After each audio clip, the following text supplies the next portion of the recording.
At ito na nga, kumakalat na naman ang isyong hinihinalaang nagdadalang tao sa ngayon ang recently wife ni Jovet na si Camille dahil di umano sa pagkakaroon ng mga sintomas ng pagbubuntis nito.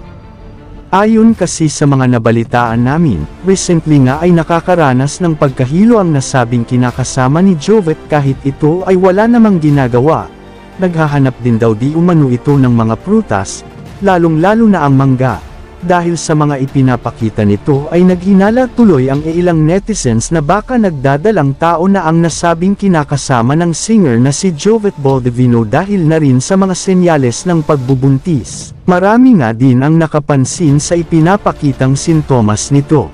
Ayon din nga sa mga nakakita, matagal din na nagsama ang dalawa, at di rin maiiwasan na may mangyari sa kanila.